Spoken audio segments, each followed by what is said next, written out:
They're saying, make it more blue. The day the God of War review embargoes lifted, I was in Sydney, and so was Cory Barlog. And Cory Barlog is the creative director of God of War. He's the guy at sort of top of the pyramid. And that day, I got a phone call from Sony, from their PR person, and he says to me, "Hey, dude, Cory saw your review, and he just, thought it was cool. Hey, do you want to meet Cory? He's in Sydney today. Would you like to meet him?" And I'm like, "Yeah, that'd be amazing. I'd love to, meet the dude that just produced this incredible masterpiece of a video game." I was super excited. So I get in an Uber and I head down, and I arrive at Sony's office, and when I do, I'm told that Cory is busy and I'd have to wait a few minutes. Fine, all good. So I'm sent to a room where another Sony Santa Monica developer is hanging out, and we just start chatting, just killing time, whatever. And eventually I ask him, I'm like, "How did you guys do this? How did you manage to pull something like this off?" And he said to me something that I'll never forget. He said this: "It was really simple. We just took our stuff to Cory, and if he liked it, we went with it. And if he didn't, we changed it. That was it." Games development is a remarkably complex undertaking that leverages the skill and talent of dozens, hundreds, thousands of people at any point in time. And this guy I was talking to, he did that for a living. He knows that better than anyone. So he certainly wasn't suggesting that God of War was the result of Cory sort of single-handedly carrying the entire endeavor on his back like some sort of Californian atlas. What he was saying was that Cory had a vision. He knew what was in that vision, he knew what was out of that vision, and he knew how to communicate that vision to his team. And the talented people he had under him believed in that vision and in him. And with that clarity there, and that steadfastness, and that trust, they were able to accomplish something extraordinary. I bring this up because a few days ago, Jason Schreier of Kotaku published an 11,000-word expose on the deeply troubled development process that led to the disastrous launch state of Anthem. It's an extremely compelling read, and one that only Jason could have put together, since he's pretty much the only journalist in the whole industry doing this sort of work. I've left a link in the description below, and I strongly recommend giving it a click to show Jason the support he deserves for such fine work. There are some truly staggering bombshell reveals in this article, but to list them all would simply take too long. There's just too many of them. But there are some important themes that emerge from it, and chief among them, at least to me, is that without clear, unifying vision, and without strong leaders to inspire people toward that vision, you're going nowhere fast. And that's exactly where Anthem landed. Nowhere.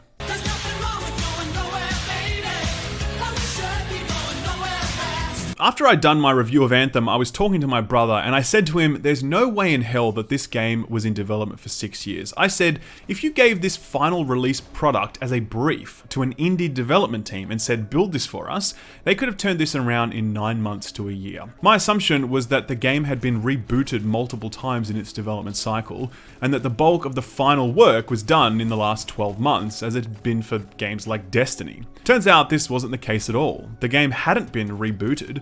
The game had never even existed in the first place. After nearly 5 years of work, Anthem had only just emerged from the pre-production period in 2017, a phase of the game's development where the sort of concepts underpinning the game's design and the art and the story, they're all locked down. 2017 was squandered though, as at the start of 2018, Anthem had only one playable mission made, as Anthem's leadership team lurched from indecision to indecision. The article recounts one situation which I'm sure anyone in corporate life could relate to. BioWare developers would meet to decide something, but the meeting would end without any decisions being made. People would just walk out of the room confused. There wasn't a vision that people could rally around or use as a decision-making framework, and there weren't strong leaders able to make the calls when the time needed.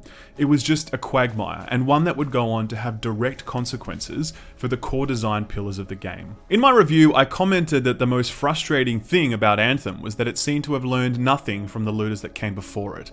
This is a genre with a history going back decades, and yet Anthem felt like a product that was determined to make every single mistake that the genre had already made and already fixed. You got the sense that BioWare had not even played these looters, let alone studied what made them successful. Having read Jason's article, I am stunned at how simple the explanation for this is, and it's this. We all take for granted that Anthem was always trying to be a looter shooter, but the other day we learned that even this is wrong.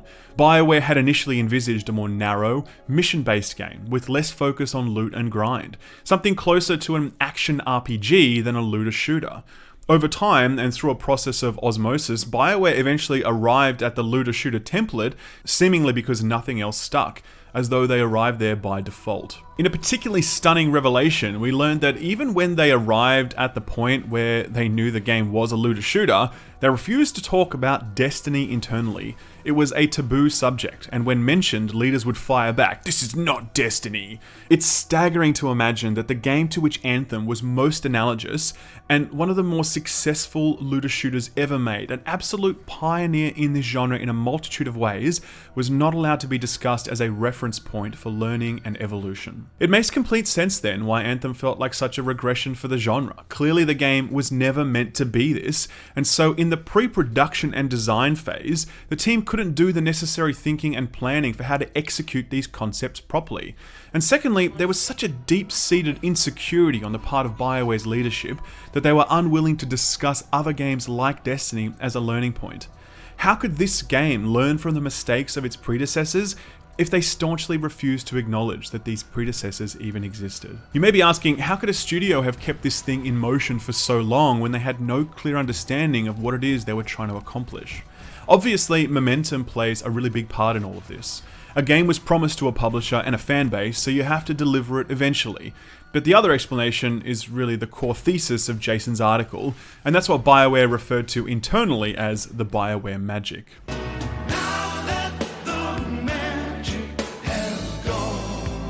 Like most AAA games, Dragon Age Inquisition released after a period of prolonged crunch and internal strife.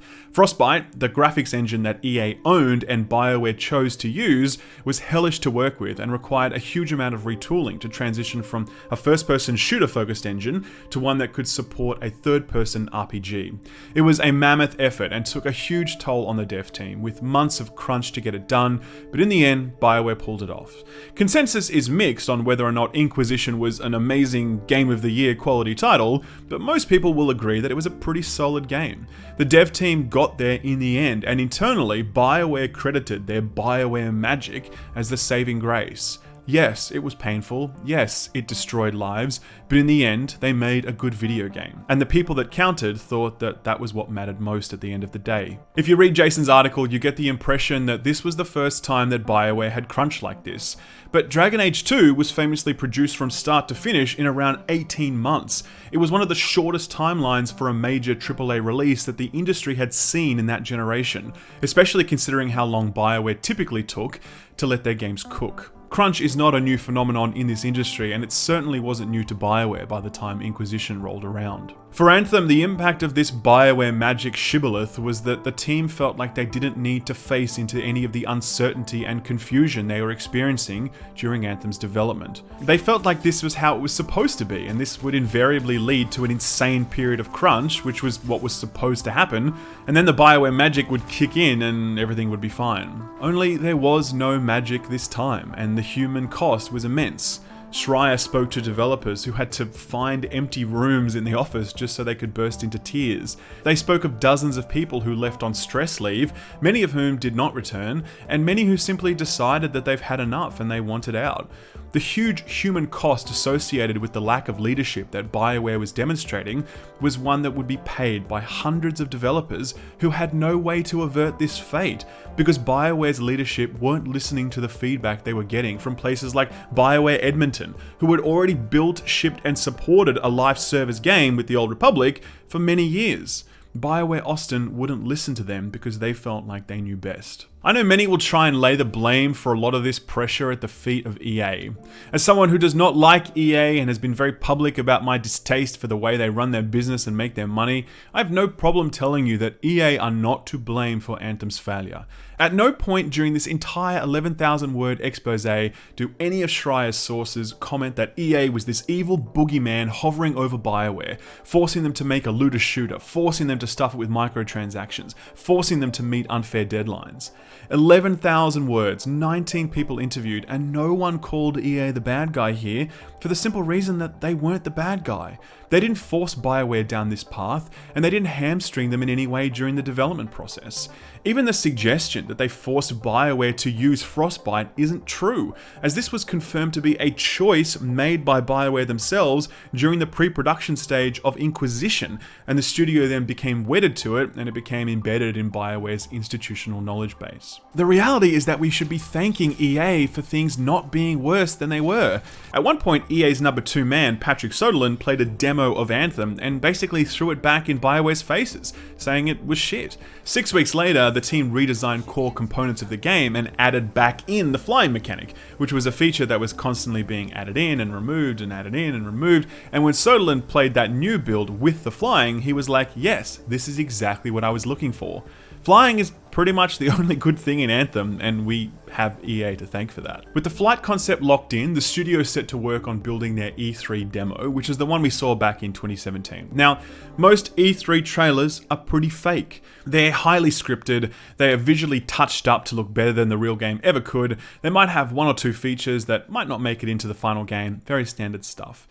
But what we now know is that the Anthem trailer of 2017 was a complete lie. Visually, it was like night and day compared to the released product. The portrayal of a bustling Fort Tarsus, an outdoor landscape with an infinite horizon, insane foliage and weather detail, none of this would make it into the final release. The idea that you could go from the fort to the actual game without a 2-minute load screen? Total lie. The organic feeling world, full of dynamic events? A total lie. The ability to see the loot that drops and equip it immediately? Total lie. Hell, Jorah's Wrath, the weapon that she looted, didn't even ship with the game. Even the weapon was a lie.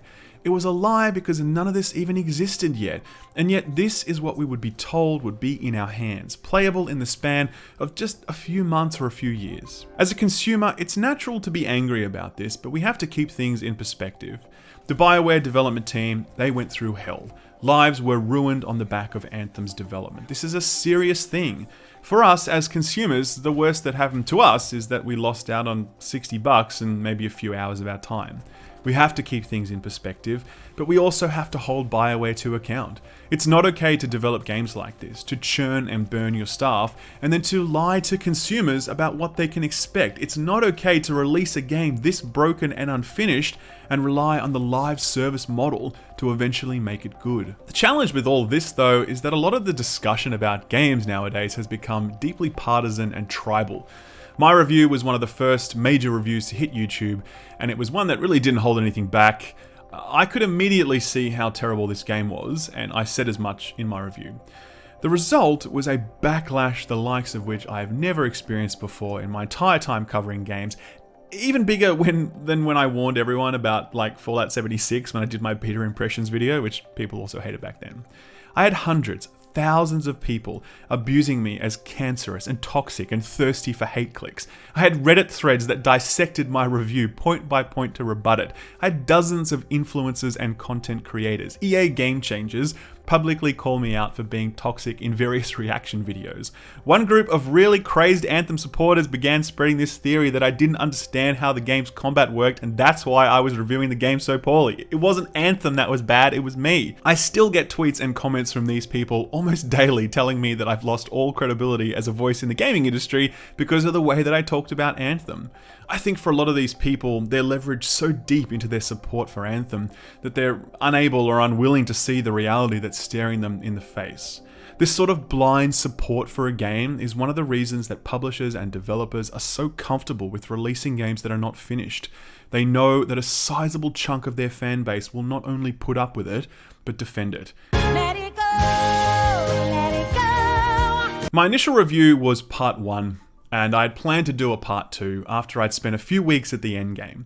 But as I was playing it, I realized that there was no endgame. There's nothing there. There's just nothing. No mission variety, no loot worth chasing, no cosmetics worth a damn, nothing. So I cancelled that review and had planned to come back to the game later when the Cataclysms launched, which, by the way, we still have no fucking clue what they are, but anyway. Having read this article now, I don't even know if I'll come back. I don't know, maybe I will.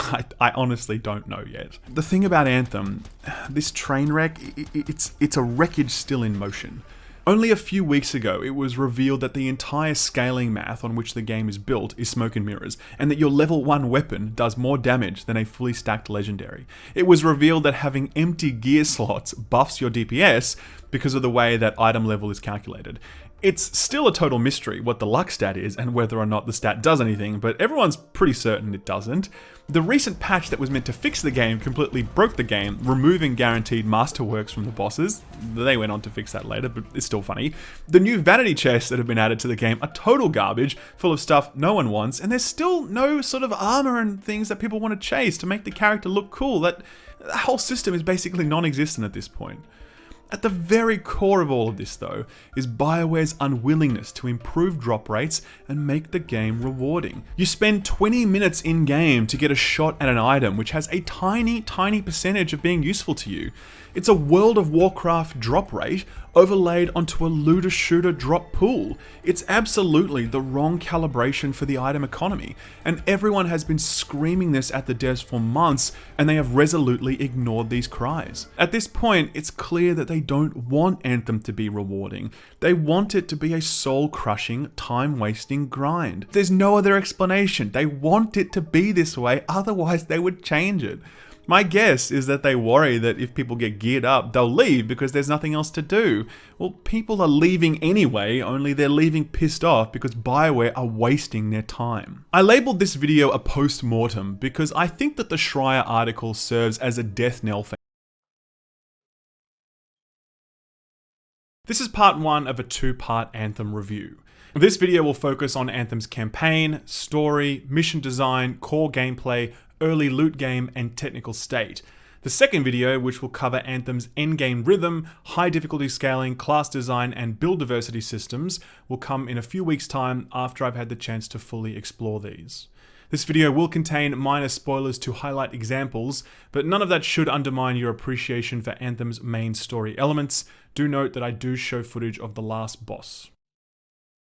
In 1998, BioWare released Baldur's Gate, a game that took the pen and paper RPG that people had been playing for decades and put it into people's computers, practically inventing the CRPG genre overnight. The sequel, Baldur's Gate 2, released in 2000, went on to become the most acclaimed CRPG of all time, eclipsed only recently by Divinity Original Sin 2. It took 18 years to make a game as good as Baldur's Gate 2. In 2003, BioWare released what many people would consider the greatest Star Wars game ever made. Knights of the Old Republic combined some incredible writing and characterization with some competent and accessible RPG systems to deliver one of the best Star Wars adventures outside the movies. In my view, and in the view of many others, 16 years later, there still has never been a better Star Wars game made. In 2007, BioWare, who clearly understood the magic at the heart of the Star Wars DNA, released their own space opera, Mass Effect. A sprawling multi-galactic saga of warring species, political intrigue, romance, and mystery. A tale of diabolical peril on an unfathomable scale, tempered by perfect, quiet moments of loyalty and friendship. The Mass Effect trilogy ended poorly, but despite this, its light is undimmed, and since then, I think only The Witcher 3 has equaled it in scale and its storytelling brilliance. 12 years on, the original Mass Effect trilogy still stands tall in the pantheon of gaming's greatest achievements. In 2017, BioWare released the much-anticipated sequel to the Mass Effect series, Mass Effect Andromeda. It was a disappointment. It was not a bad game, but it was a bad Mass Effect game.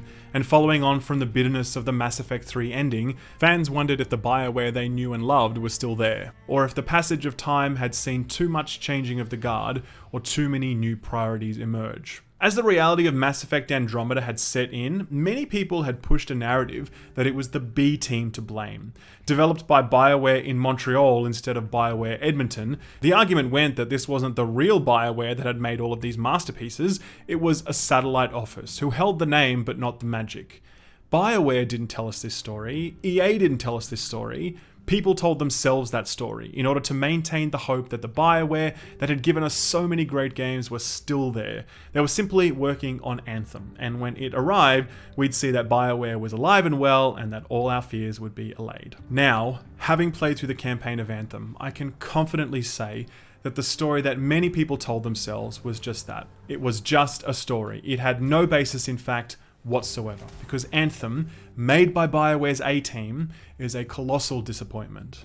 Every single problem that plagued Andromeda is far, far worse here in Anthem. In fact, Anthem introduces a host of new problems owing to its choice of genre and the limited and uninspired way it chose to mimic the worst aspects of that genre without bringing anything of substance to compensate for this copy and pasted banality. I know this is a live service game, and I know it will be updated with patches and DLC, but you cannot unbake a cake, and what's wrong with Anthem is baked so deep into its crust that whole components of the game's mechanics and engine would need to be ripped out and replaced in order to fix them. I'm talking core components of combat like animation, enemy AI, hit registration, and encounter design. I'm talking about loading screens groaning to reveal unintelligible menus leading to only more loading screens. I'm talking about the fact that there's only one map and every part of it looks the same.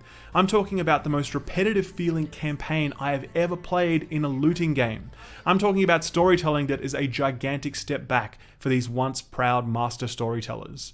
I'm talking about shooting mechanics that are the worst across the entire spectrum of the looter-shooter genre, and a loot game that is held hostage by the need to monetize the armor your character wears. Anthem is the worst game BioWare has ever put out. The Old Republic was a competent but derivative MMO with an absolutely brilliant story. Anthem is an utterly incompetent looter shooter with an abysmal story. Its lack of vision and narrative is matched only by its horrid technical state. Where Baldur's Gate, KOTOR, and Mass Effect have a shelf life measured in decades, we cannot yet even begin to run the clock on Anthem's shelf life because the game is so far from finished that it simply would not make sense.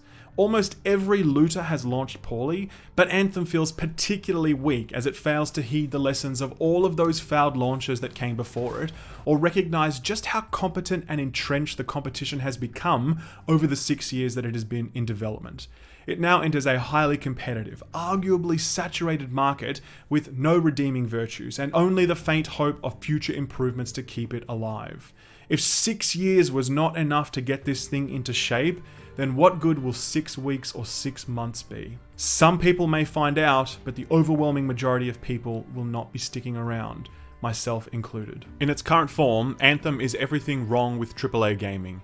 Trend chasing, designed by committee, missing core features, monetized, shrewdly marketed, buggy as hell, and pushed out before it was finished. If nothing else, I sincerely hope Anthem serves as a wake-up call for how broken the AAA live service development model has become. If it achieves this and only this, then perhaps Mass Effect did not die in vain.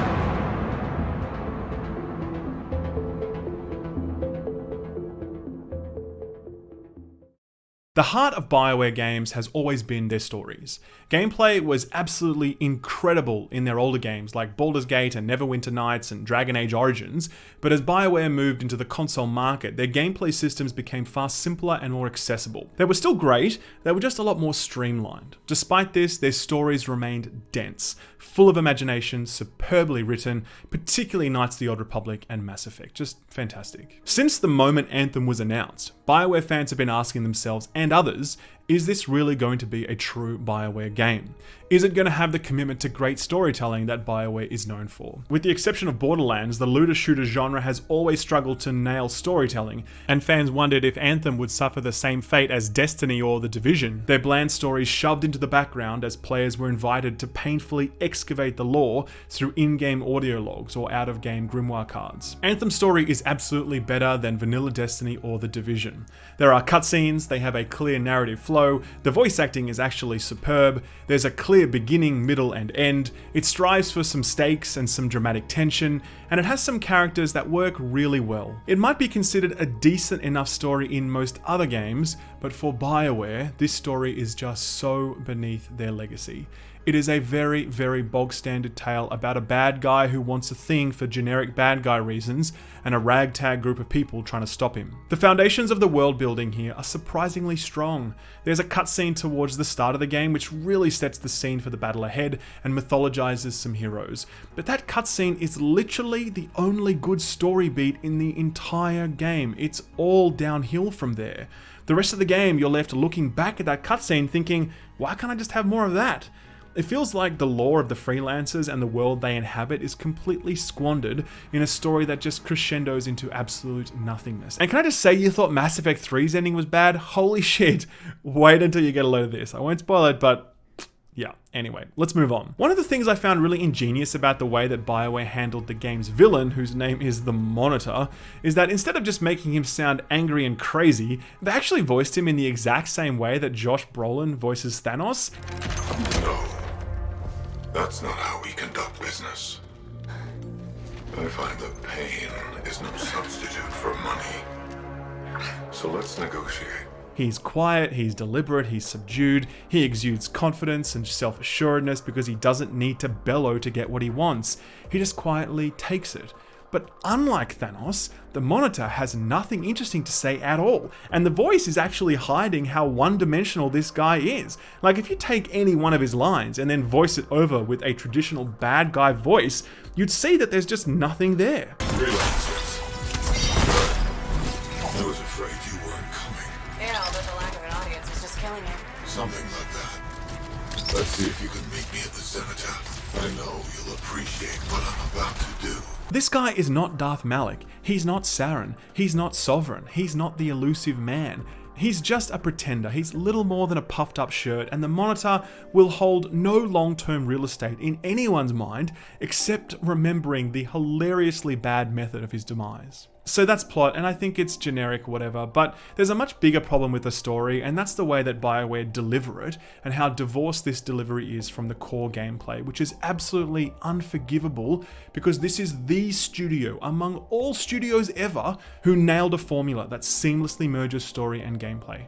I'll explain. In Mass Effect, when I spoke to Rex about the genophage virus that rendered his people sterile, or the Solarians that engineered it, that conversation wasn't just there as some throwaway anecdote, like a lore entry in a codex, for example. That story that he told me would go on to have gameplay implications, because I'd be out in the field with Rex and we might meet a Solarian and Rex will comment that he doesn't trust this person because they're a Solarian, or I'd do a loyalty mission with Rex and I'd help him discover a cure for the genophage. Hell, I might even have to decide the fate of his entire species as we learn more about the virus, and I get access to new quests and cutscenes and all sorts of stuff based on the decisions that I make. And I really cared about this all the more because when I was out in the field and Rex was standing there next to me, I could feel the significance of all of those conversations. When Rex stood behind me, I knew it was because he had my back. He wasn't just some NPC I ordered around, he was my loyal foot soldier, my brother in arms, my friend. Anthem has dialogue choices like previous BioWare games do, but unlike previous BioWare games, these choices mean absolutely nothing to either the story or the gameplay outcomes. No matter what you choose, the story is always going to be the same, and none of it will influence your gameplay in any way, shape, or form. The BioWare genius that linked story and gameplay is completely shattered here. And the dialogue is just so fucking boring. Like, man, Shepard, you never knew what that guy was gonna do or say or who he was gonna punch. I gave him an extra dose of his meds after the attack. Say goodnight, Manuel. You cannot silence the truth. My voice must be heard. Oh my god! It was always so interesting to take part in dialogue in Mass Effect or KOTOR or Dragon Age Origins. Here, it's just so boring as one-dimensional characters bombard you with meaningless anecdotes that you know have no impact on your experience whatsoever. Because this is gonna... Sentinel Dax is actually... Everyone in the fort knows that. Really? Yes, it's common knowledge. Oh, well, it's still pretty interesting though, right? It was the first 50 times I heard it. Okay, I hear you. But you're still gonna come to me for all your inside information, right? I never did. So, nothing's changed with us? No. Whew. Good, okay, so... Hey, do you want to go for a bite or something? No. I get it. Next time, I swear I'm gonna be a better friend. Don't be mad. I think some of this might have been less painful if it was delivered in the field during the missions. It could break up some of the monotony of the gameplay when you arrive at an NPC, have a chat with them, maybe make a choice that might affect the direction of the mission, etc. The Old Republic actually did this and it worked quite well. Here in Anthem, instead of being woven into the core mission flow, almost all of the story is delivered back in Fort Tarsus, where you painfully shuffle from one NPC to the next while they spout dull exposition at you, and you occasionally select between two meaningless dialogue options, which I swear to God have been implemented to test whether or not the player has fallen asleep. The fact that there's no in-mission dialogue sequences means that all the expository dialogue has to be packed into the gaps between missions. Like, I would go through every NPC at Fort Tarsus listening to them all speak, and this meant that I would be spending upwards of 20 or 30 minutes between each mission doing fuck all. Every time I loaded into the fort and saw a dozen new yellow icons on my map, I groaned. And can I just say that Fort Tarsus is the absolute worst hub I've ever been in. It is so barren and creepy. It feels like a dead city. It's so quiet that it hurts my ears to be there. Hey, stop by, right? But when we get to Antium, we'll do whatever we like.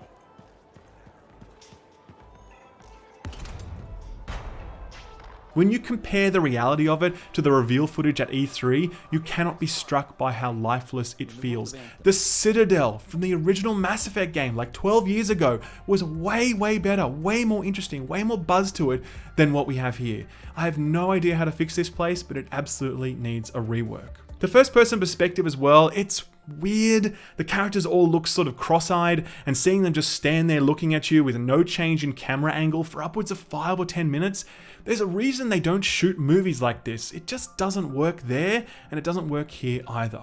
So at this point, some of you might be thinking, mate, this isn't a traditional BioWare game. They're trying something different. Ease off. That's very fair. That's very true. This is different. This isn't a narrative-led experience. It's a looter-shooter. However, BioWare, in their desire to cater to their existing audience, roped in a number of storytelling elements from their narrative-led games and crudely bolted them onto this one. They don't work here, and the result is two totally separate games. Out there is the mindless looter shooter, and in the fort is the narratively barren walking simulator. BioWare didn't try to evolve their storytelling format to fit a new genre. They simply made two totally separate, disconnected experiences after spending literally 20 years showing the entire industry how to merge those two things seamlessly. It is a tragic misapplication of their extraordinary talents. Alright, so let's talk about the word repetition. We need to really examine this word and understand it because the entire conversation about this game will pivot on this one word, and I'm already seeing it out there right now. Bungie has famously said that the job of any game is to find a rewarding 30-second gameplay loop and just deliver that over and over again in slightly different ways.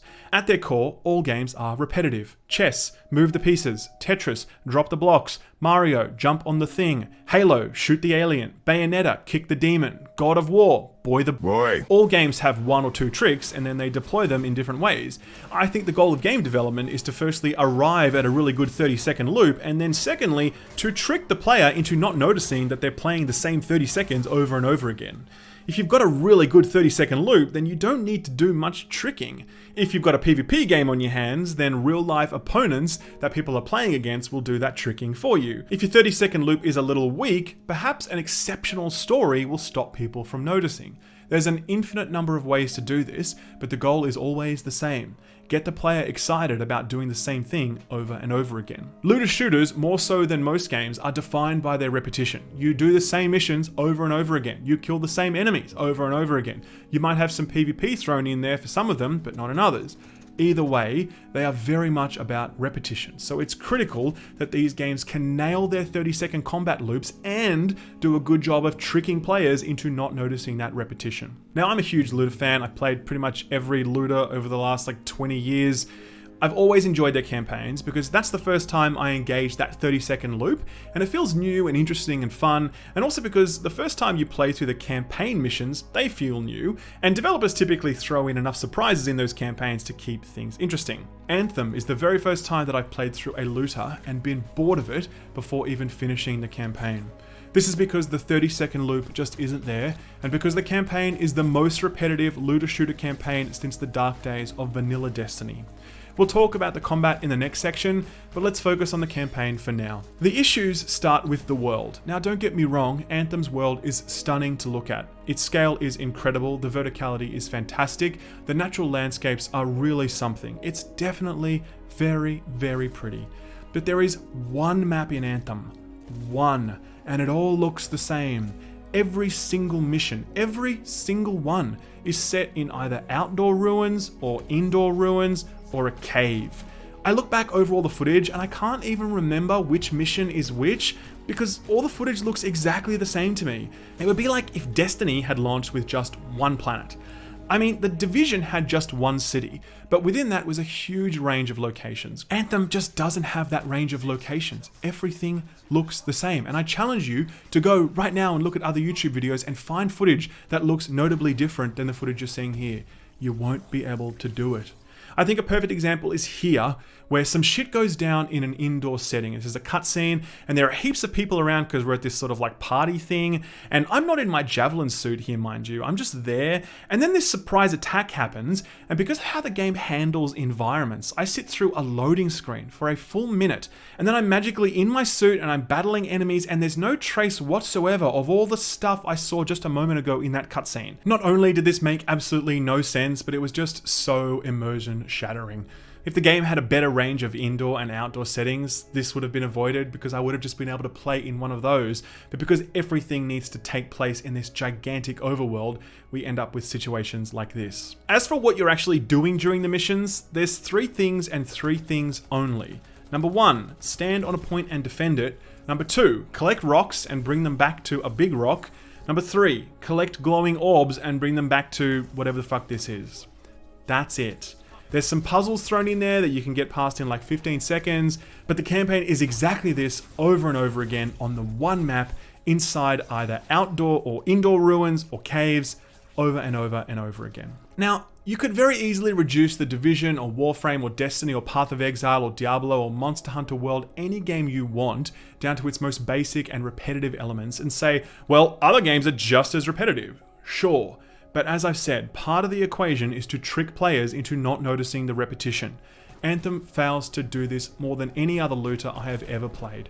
Its repetitiveness is immediately apparent to you after about the first 2 or 3 missions because it does not have the window dressing to obscure it.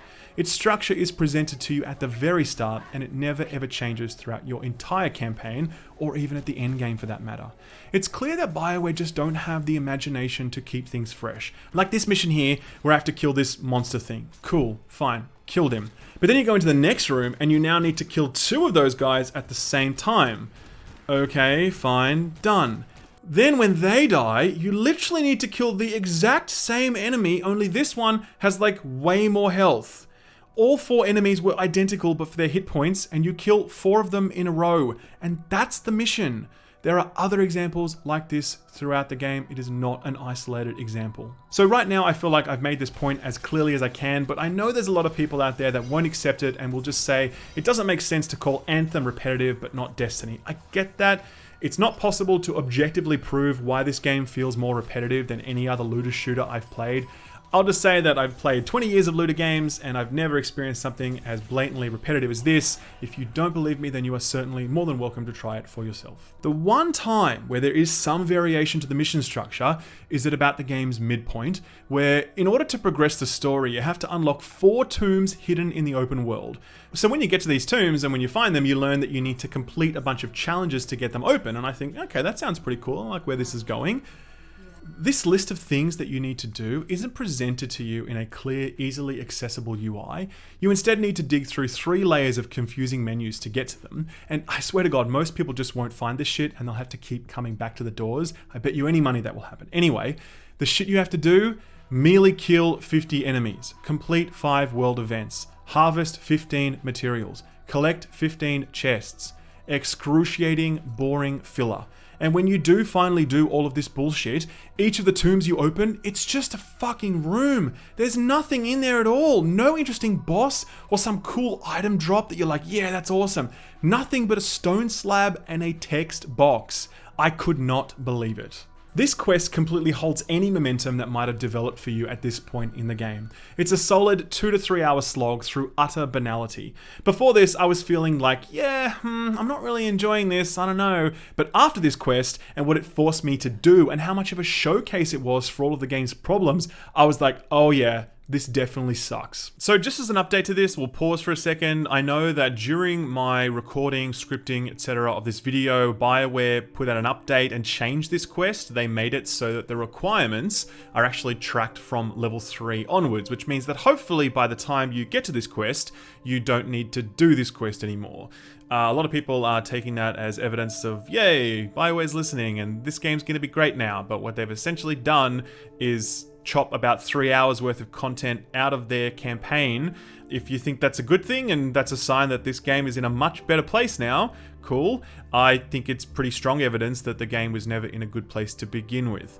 Regardless, this quest highlights a lot of the game's issues that have nothing to do with this quest itself, and I'll explain those now. I mean, for example, not only is the quest UI totally confusing, but the map UI is beyond useless. There's no information on this map at all, it's just topography. So if you want to know where you might find a chest, bad luck, you can't. There's nothing there. And world events, these aren't marked on your map either, so you don't know when they're happening. This means that when you do find a world event, you're almost always doing it solo because the map is huge and everyone is just so spread out and they have no idea that an event is happening in another section of the map. It makes the entire world event stuff just horrible because you're doing content that is designed for multiple players all on your own. Now you won't believe this, but in free play, if you're playing solo and you get downed, you cannot res yourself. You have to sit there through a loading screen and then you get teleported to the nearest launch pad, which may be really far away from where you were. And if you don't remember where you died on the map, then you can't get back there. So if there was some world event happening that you needed to finish for this quest and then you died in the middle of it, you just can't get back to that world event because you don't know where it is. Free play is completely balked. It needs a complete user experience overhaul, and this long 2 to 3 hour quest illustrates that absolutely perfectly. Beyond this, I really do not like the way that auto matchmaking affects campaign missions. Firstly, I think playing with a squad of people really sucks here. I'd much rather be playing this campaign with a squad of NPC freelancers, like those I'm conversing with back at Fort Tarsus. That would create a much stronger narrative link between gameplay and story than currently exists. Instead, I match with 3 random people and we can't talk to each other because there's no chat window on PC, there's no ping system so we can't coordinate our attacks or combos. It feels like I'm playing with 3 randomly selected AI bots. Also, the game backfills missing team members, so if you're doing a story mission for the first time, you could be match-made into a mission that's halfway through or basically finished, so you'll just miss that portion of the story entirely. This was perfectly typified here when a streamer named Seagull was completing the last mission of the game and a random level 3 dude joined them. It was just crazy. Level 3? How does a level 3 join us? Wait, what? What? Hey, does that mean he's on a new Titan or something? No, Titan level doesn't... Quick play? What? Is it quick play and he's just accidentally spoiling the end of the game for himself? There's no way. There's no way. No way, dude. You can actually quick play into the final mission of the game No, as a no, new no, player. I don't believe that. Hey, White Pago, have you ever done the story mission in this game? You can actually quick play into He the said last no! mission. He said no! No. Wait, you've never done it? You need to leave. This is a spoiler. You need to leave right now. This is a spoiler for the end of this game. You need to leave.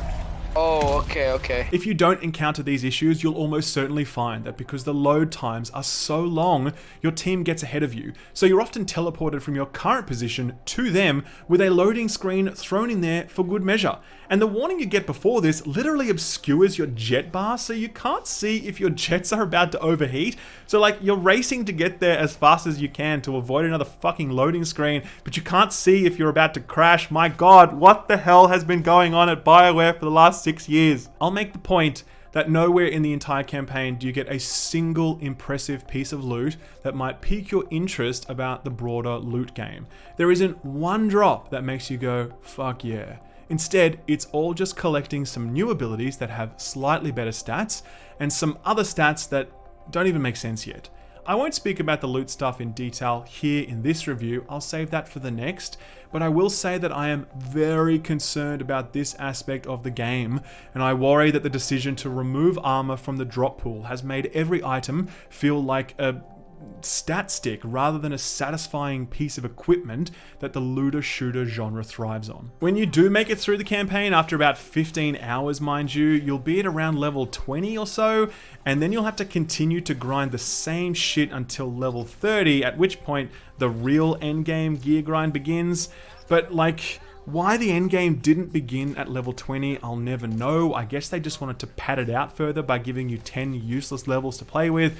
And at that point, you're now running the 3 strongholds over and over again, doing repeatable daily missions and doing free play for whatever reasons. The strongholds, by the way, are the one you did in the demo, and then there's a new one, and then the last mission of the game is reused as the final stronghold. You literally just run through the last mission over and over again. That's the end game. Anyway, I'm not going to talk about all that now. I want to fully explore the end game properly before I pass judgment on it, but I will say that I am not looking forward to playing that end game, not even a little bit.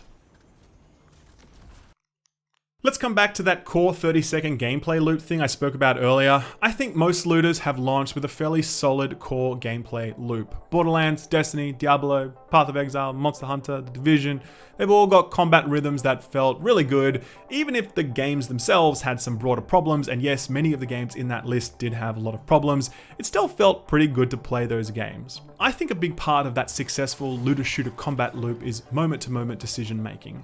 So with Destiny, for example, as with Halo before it, I need to look at which enemy I'm facing and consider their movesets and tactics. I need to consider my available resources like ammo and grenades, or my abilities being on cooldown. I need to think about which weapon I should be using, maybe something ranged like a scout rifle, or perhaps something up close and personal like a shotgun.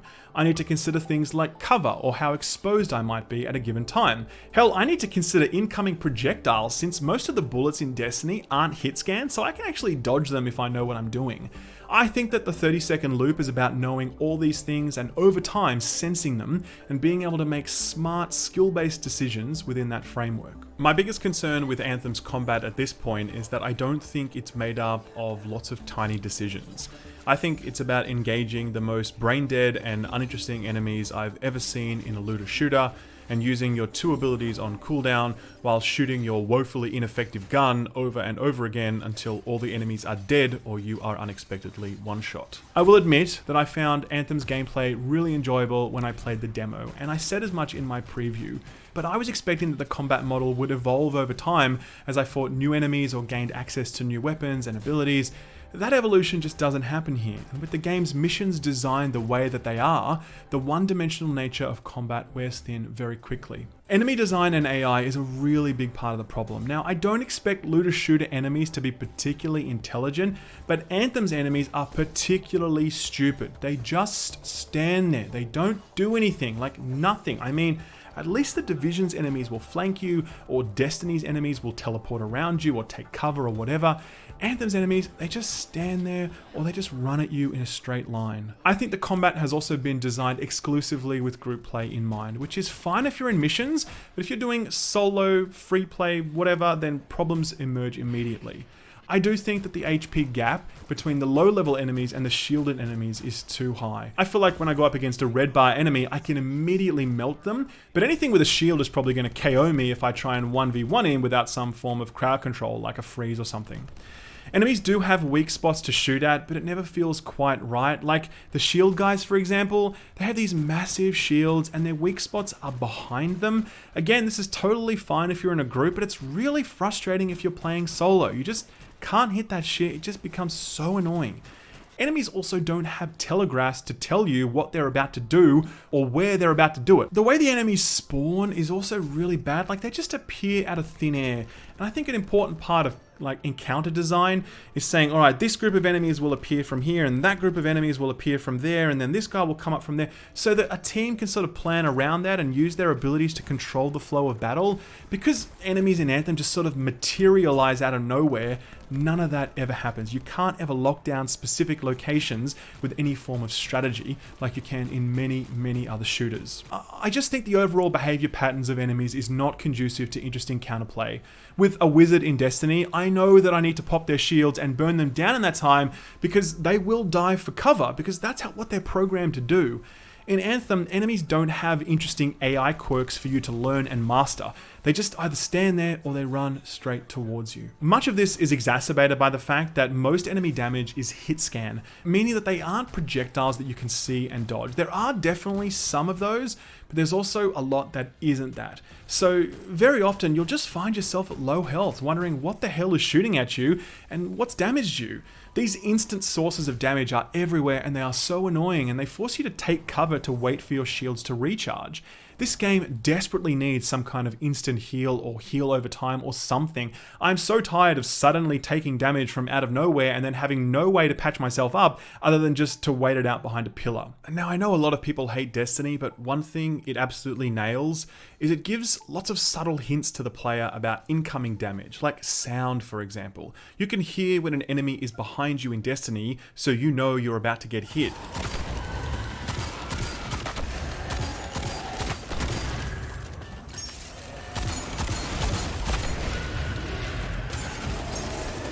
The enemies here, they just don't make sounds. You have no idea if there is something behind you about to KO you. You are not getting all the information you need to be an effective combatant. This is made even worse by environment design. Like, so often I don't have cover to work with at all. Like, look at this mission. They want me to defend this point. What the fuck am I supposed to do here? There's no cover. I have to tank every bit of damage coming at me because there is literally nothing else that I can do.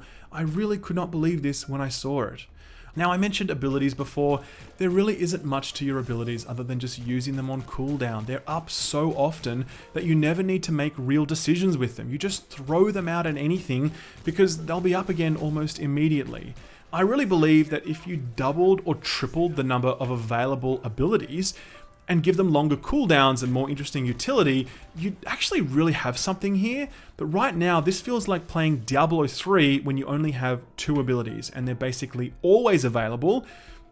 The ability system just needs a lot more depth. I'm particularly worried about the melee javelin and their viability. From what I've seen so far, melee in this game is incredibly janky with really bad animations and hit registration.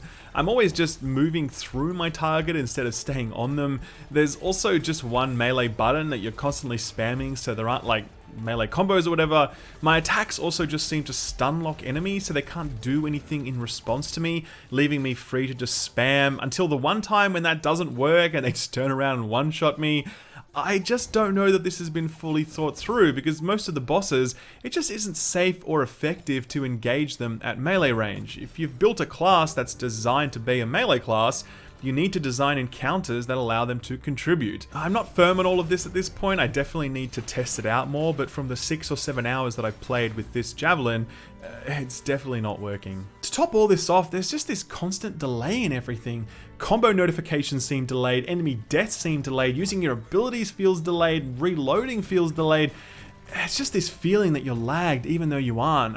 It just doesn't feel snappy and responsive like it should. I said earlier that a looter needs to nail that 30-second loop. I think it's fun to fly around in Anthem. I think it's fun to use your ultimate and blow shit up. I think it's satisfying as hell when that combo sound pops and you know you've done some big damage. But I think that 30 seconds is made up of lots of pieces, big and small, and I think that Anthem is missing far too many of those pieces at this point. I've heard this argument put forward that this game wasn't really released this week. It's actually going to be released on the 22nd, which is when the day 1 patch will be deployed, and this week was just early access.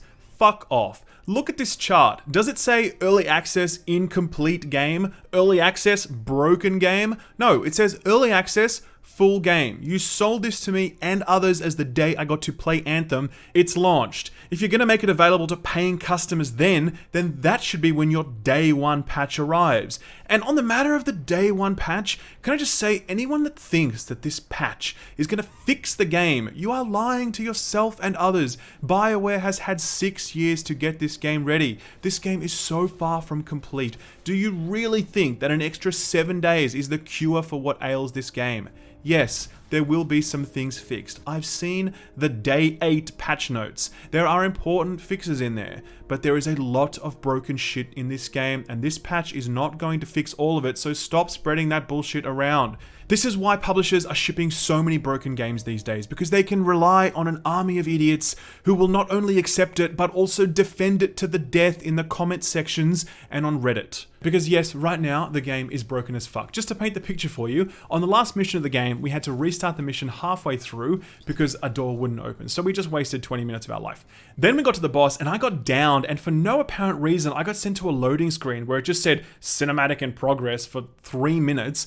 And then after that, I got a notification saying I'd completed the mission, despite the fact that I did not see the boss die, nor did I see the cutscene that followed it. I had to look that shit up on YouTube. Anyway, when I got back to the tower, the audio glitch kicked in, and when I finally regained control of my character, I found that the controls had stopped working and I had to Alt F4 the game.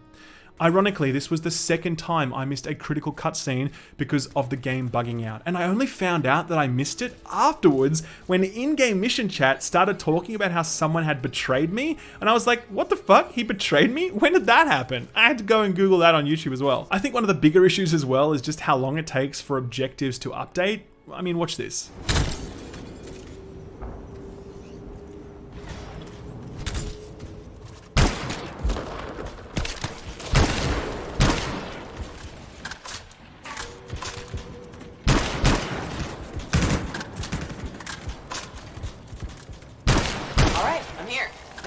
What the hell was going on there? This happens all the time. You're just standing there waiting for the game to register that you've done a thing so that you can then progress to the next thing. There's a whole bunch of other little stuff like buggy cutscene animations and so much rubber banding and whatever else, but nothing compares to the destructive might of this game's loading screens. I've played Morrowind on the original Xbox. If you've played that game, you will know that load screens in that game were legendarily bad. They are way, way worse here in Anthem. They are the worst loading screens I have ever experienced in a video game. They completely destroy the experience. Want to look at your loadout? Loading screen. Want to close your loadout? Loading screen. Want to launch into a mission? Really long loading screen. Took too long to load? Another loading screen while you get teleported to your teammates.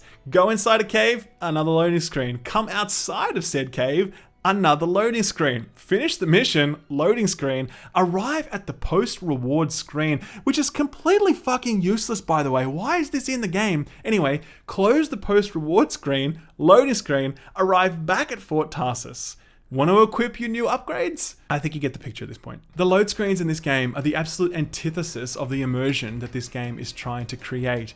And I'd remind you that it really didn't need to be this way. If you've played the Division 2 beta, you'd see that they instanced the entire map of Washington DC, including internal spaces and your settlements and the missions and the Dark Zone. It's all there without a single load screen. You can access your inventory whenever the fuck you want. Anthem feels like it's running on technology that is at least a full generation out of date. And unlike things like new content, this stuff cannot be patched because it stems from the core game engine. You cannot fix this stuff overnight. It is deeply baked into the equation. We might see some minor relief here, but I wouldn't expect major changes to Anthem's load times until Anthem 2. The long and the short of it is that this game, after 6 years in development and just tremendous amounts of hype and marketing and everything, it was just absolutely nowhere ready to be shipped. It is buggy as hell, built on the wrong tech and feature incomplete. I love BioWare, I love looter shooters, I love Iron Man. This game was tailor-made for me. There literally could not have been a more perfect concoction of ingredients, and yet the result is bitterly disappointing. To all of those that are enjoying yourself despite the issues, I'm actually really glad about that. The purpose of my reviews is never to convince someone that they shouldn't like the thing they like. It's just to provide my own perspective on it in the hope that someone else might find that perspective useful to them. Lots of people I know enjoy Fallout 76. That's great. I'm honestly glad that they found something that they enjoy. Same here with Anthem. But let's be clear, this game has a lot of problems and we shouldn't excuse it because it's a live service game. Over the last 5 years, the definition of live service has gone from we'll add even more awesome content over time to we'll add the content we should have had at launch later on to we'll launch a broken, incomplete game now, and if you pay us enough microtransactions, we'll fix it and maybe add some content. This game is not finished. The fundamentals are not there. The game needs a massive amount of fixes before it's even been released, and you want to talk to me about new content? I don't even know what to say. This model is broken. Destiny proved it. The Division proved it. Destiny 2 proved it again. Now Anthem proves it. Companies are launching these multi-million-dollar boondoggles with the promise of forever without even being able to satisfy the here and now. It's like building the Titanic 2 in dry dock and then pushing it out to sea without testing if it even floats. And we're not even getting the Titanic. Assassin's Creed Odyssey had a map many times larger than this. It had a better, more functional combat model. It had plenty of abilities and build diversity. It had tons of cosmetic itemization. It had a sprawling 60-hour narrative campaign with dialogue choices that directly influenced the story. It's 2019 and Ubisoft are making really good narrative-driven games and BioWare is making shitty, repetitive, open-world garbage. If that doesn't make you worried for the future of BioWare, then nothing will. I'm sure a number of people are going to feel like I'm being really harsh because every looter shooter besides Borderlands 2 has launched in a pretty shitty state and it took a while to get good, so, why can't we apply the same logic here to Anthem? But it's like, well, we've got a lot of learning behind us, with regards to this genre. We've got a good 5 or 6 years, at least 7 years since Borderlands 2, I think, where, we can sort of say, well, what mistakes might we not want to make this time? Anthem just feels so unaware of everything that's come before it in that genre, and it's making every single one of the mistakes again, except it's making it worse. But more than that, I feel like here with Anthem, BioWare have just been so unaware of themselves. I really do understand the desire for a studio to want to try new things, step into new genres, etc. And BioWare's done that in the past, even with The Old Republic. This was a very bog standard, generic MMO, but it had an absolutely brilliant story. Like, even today, go back and play it. It's such a fucking cool story. The way they wove story into the MMO genre in that game, it still just holds up superbly well today, And not just cutscenes, but like actual core gameplay stuff, where they wove BioWare's magic into it. It was a unique offering in the MMO space because of what BioWare brought to the table.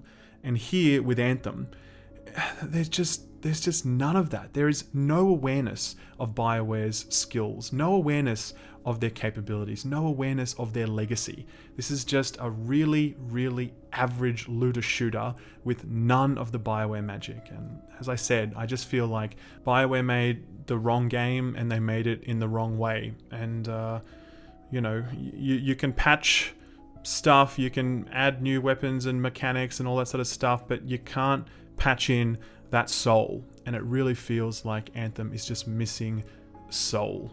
It just feels like it has no heart.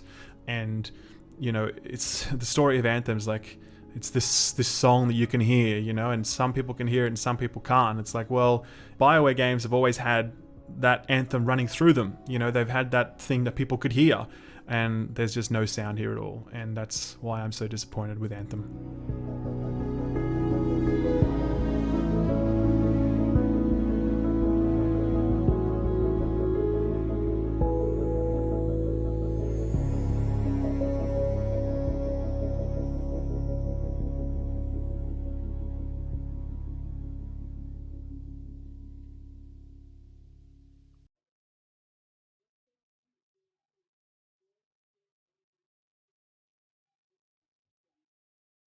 If you ask most of the games press, they'll tell you that Days Gone sits somewhere between the level of average to garbage. While most outlets agree that the game is okay, some outlets have really savaged it, declaring it vacuous, unimaginative, and thoroughly unworthy of your time and money. The thing is, I actually don't begrudge them that view, and I can understand how they came to that conclusion. The truth is, Days Gone has a lot of problems. The narrative, pacing, open world design, mission design, combat, and technical performance all suffer from some pretty major issues that are going to hamper your enjoyment, depending on how much each of those things get under your skin. But you know what game I could also say very similar things about?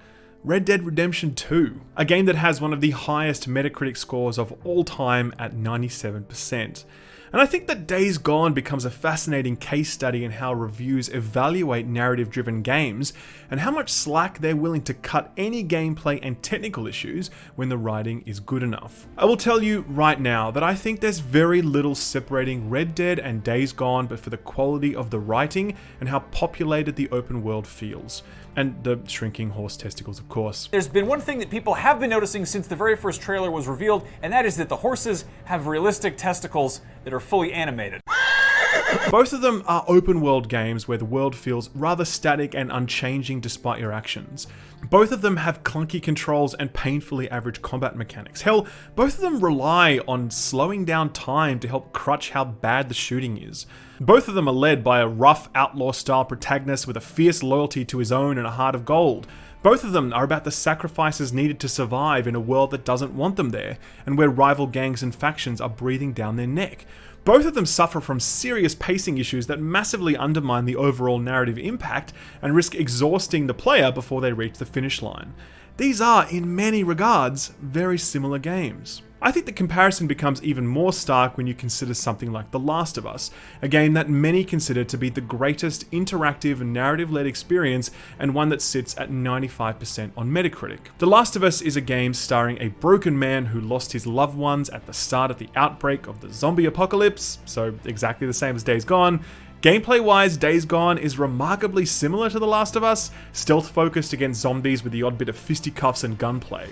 But instead of linear tunnel exploration and laddering, Days Gone presents a large open world to explore, vastly more mission variety, survival elements, and meaningful progression systems. I will confidently say that the gameplay is better and more interesting in Days Gone than it is in The Last of Us, and yet Days Gone languishes with reviews as low as 5 or 6 out of 10 from large-scale media outlets, while The Last of Us is held up as a timeless masterpiece. Honestly, at the very start of this, I would challenge anyone to play through these games and argue that the 22 or 25 point Metacritic spread that lies between them is justified.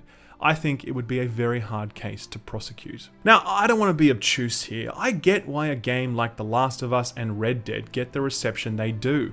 Part of it is to do with hype and fandom, which Naughty Dog and Rockstar have no shortage of, but I think most of it is explainable by the quality of the writing and the actors' performances. Arthur Morgan was, in my view, the very best written video game protagonist of all time, and the sprawling, Gone with the Wind-esque saga of Dutch's crew was a true opus. For The Last of Us, I think its impact is best explained temporally, which is to say that when it arrived in 2013, almost no game before it had delivered the same emotionally wrought and believable performances.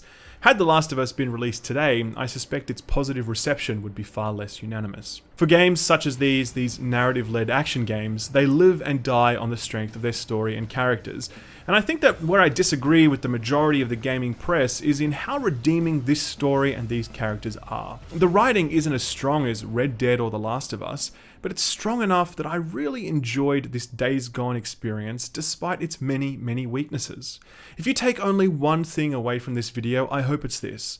Don't write this game off based on the reviews. This week, I've watched the user score on Metacritic creep up from 6.9 to 7.9, well above what the critics are awarding it.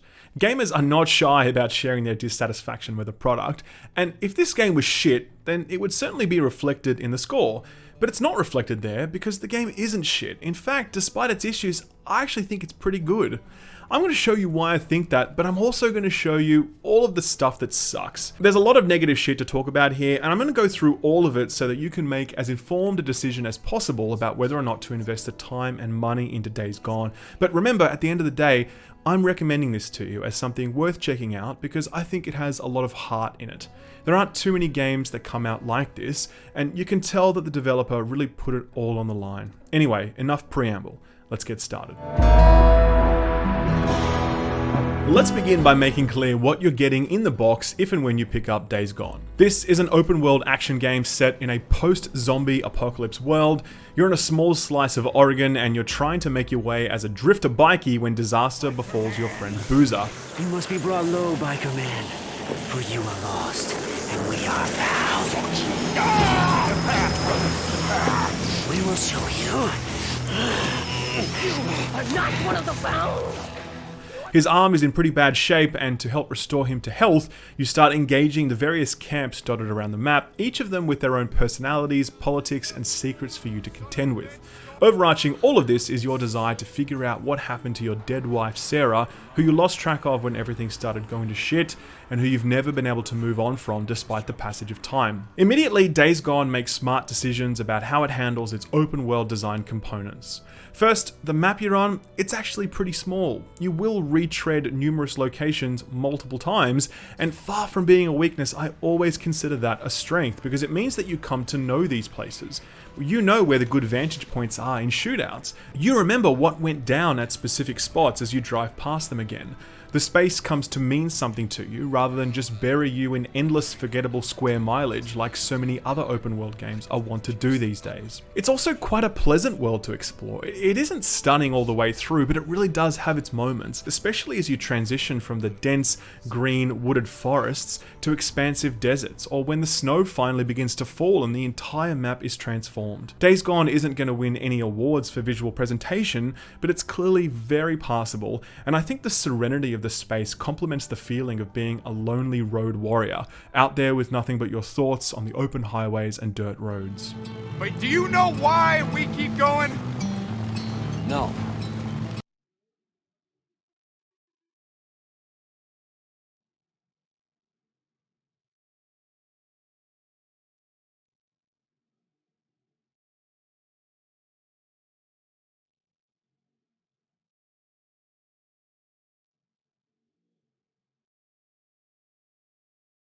Meaningful exploration. Throughout the whole playthrough, there's almost zero reason to deviate from your mission path and strike out into the open world.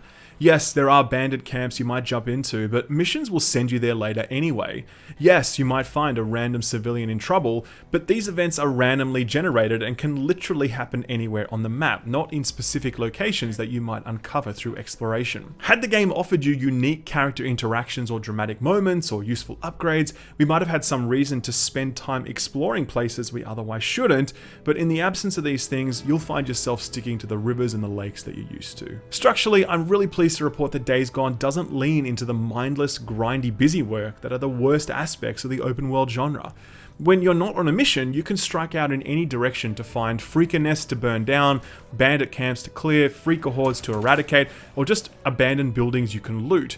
If the satisfaction of clearing sections of a map is something that appeals to you, then Days Gone offers plenty of that and with enough variety within that formula to keep you interested. The game will give you side missions that send you to these places, but these missions are almost always optional and you can skip them. These missions are your stock standard fare, like clear camps and hunt down bad guys or burn out freaker nests, but the game does a good job of delivering these to you at a steady, almost drip-fed pace, meaning that they become a refreshing break from the dense, cutscene-focused main missions. You'll typically do 1 or 2 main story missions, and then you'll be asked to clear out a bandit camp, complete another 2 main story missions, and then you'll get a radio call to go rescue a hostage from a different camp. You know exactly what to expect when these missions pop up, and none of them will surprise you, and they are, most of them, optional. but I think they play an important role in pacing the adventure, ensuring a surprisingly well-maintained balance of dialogue and gameplay.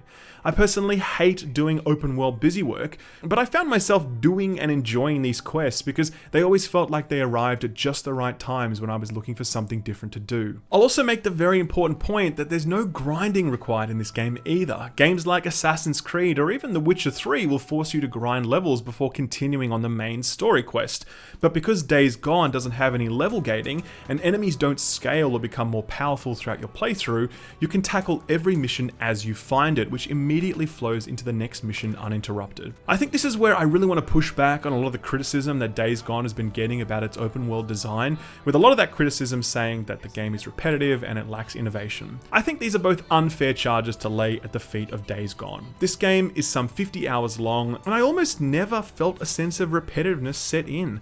For repetitiveness, I think Ubisoft open world design like Far Cry or Ghost Recon Wildlands or the more recent Assassin's Creed, hell, even Horizon Zero Dawn had a repetitiveness to its structure that started to drag on me after some time. Map scouting, checkpoint clearing, mandatory resource collection, level gating, Days Gone manages to sidestep the fatigue and boredom that these systems often engender by making its open world elements entirely optional to complete. So if you want to beeline through the main story, then you can do that, but if you want to stop and smell the roses, then you can absolutely do that too. I guess what I'm saying is that they got the open world formula pretty right here.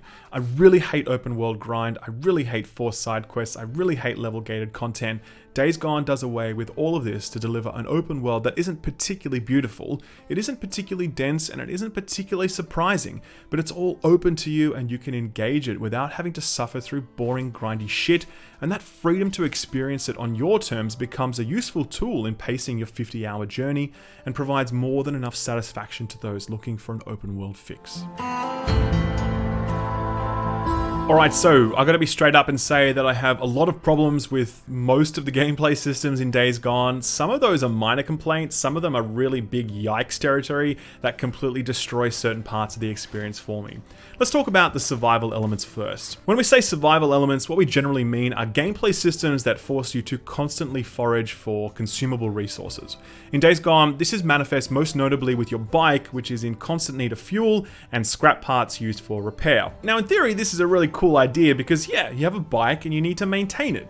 When it works, it actually deepens your connection to this inanimate object because much like feeding and washing your horse in Red Dead, maintaining your bike feels like you're giving it some TLC. You feel closer to it when you have to tend to it like this. I know it sounds really dumb, but trust me, it's definitely a thing. In practice though, holy shit is this a chore. Your bike is the most fragile and most fuel inefficient piece of machinery ever willed into existence.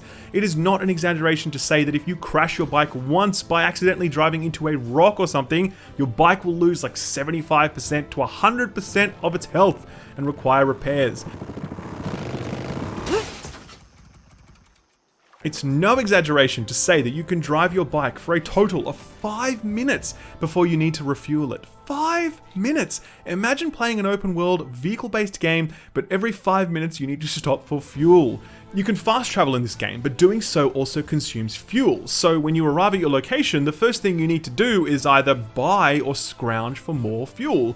It's crazy, and it's been way overtuned here unnecessarily. I will say that owing to careful preparation, I've only run out of fuel a few times during my playthrough, and on 2 of those occasions, they were actually some of the best moments I've had playing this game.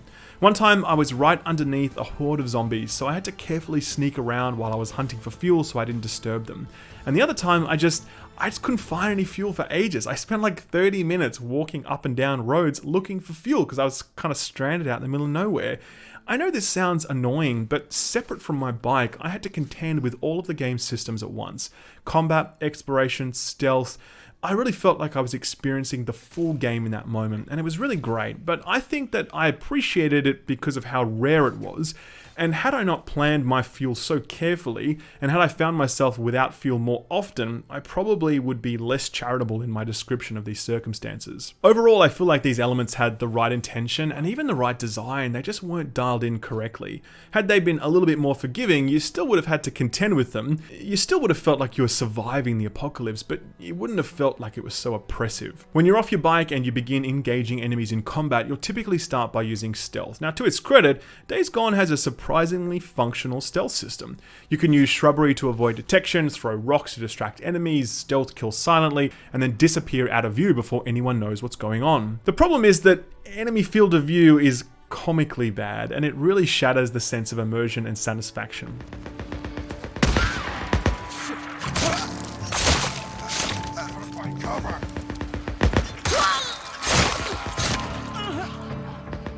Yeah, you can clear an entire camp pretty easily without being seen, but given how dumb and blind the enemies are, you don't end up feeling like Solid Snake by the end of it. Stealth works really well, it's just that the enemy AI isn't up to snuff here, and it does cheapen the overall stealth experience. The core issue with the game's mechanics, however, is combat, and in particular shooting. I will tell you that about halfway through this game, I almost completely gave up on using guns at all because they are so annoying to use and because melee is just so much more reliable as an alternative. Issues with gunplay exist at every possible level. Firstly, the guns themselves feel awful to use. The feedback and recoil is entirely off, and keeping them locked on target is just awful. Second, the weapon reticle is specifically designed to be really large, lending a sense of realism to the game, I guess, but all it really achieves is annoyance, since any ranged engagement beyond like 20 feet means that your weapon is simply not accurate enough to be reliable. There's a talent that helps improve this slightly, but it's nowhere near enough to offset how bad it is. Enemy movement is actually a huge culprit within this, because shooting an enemy results in them spasming wildly and instantaneously, meaning that you have to immediately adjust your aim, and by the time you do that, they've already moved again. Zombies as well, they bob their heads up and down and sidestep, making it equally difficult to target them. And I know it sounds dumb to complain about enemies moving when you shoot them, but good enemy design is partly about making targets shootable without things feeling frustrating, and Days Gone really fails in that regard. The point about enemy movement is actually really closely linked to one of the game's survival elements, namely ammo economy. Ammo is a really scarce resource in this game, especially at the start before you secure some upgrades and an ammo pouch for your bike. This means that every shot has to count, since you can't just dump bullets into a target, which means that you're aiming for headshots because it's the only way to do enough damage to bring down your targets given how little ammo you have, which means you're typically missing because of the way that enemies move, which just results in this horrible cycle of annoyance and frustration and bleh. Contrast all of this with the melee weapon system, which has an entire skill tree devoted to it that makes it possible for you to one or two shot enemies, allows you to craft and repair your melee weapons, and generally makes you an unstoppable powerhouse. I mean, when I got deep enough into this tree, I would just walk into shootouts and just charge at people like Rhino, because I knew I could KO them instantly when I reached them. For a game that's trying to create something that feels broadly realistic, the idea that a 2x4 is more useful to me than my assault rifle feels pretty silly and is a sign of a pretty serious design misstep. I think you can get through all this? Huh? So while combat sucks, there's one area of Days Gone's gameplay systems that I found extremely impressive, and that's player power progression, for the simple reason that there actually is some.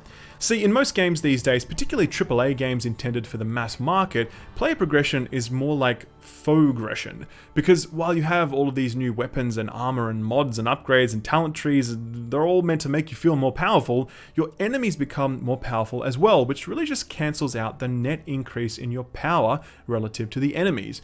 You have more points in your talent tree and better stats, but you don't really feel any more powerful at the end of the day. It's not like that in Days Gone. When you begin, your bike will feel slow because its engine sucks. You have a crappy weapon and really low ammo count. You cannot craft many important tools that make combat more manageable. The first 10 to 20 hours of Days Gone are the hardest and most arduous because you are at your weakest. But as you play and unlock bike upgrades and new weapons and ammo upgrades and new talent points and new craftable items and stat increases, you become way more powerful while the enemy you fight stays largely the same.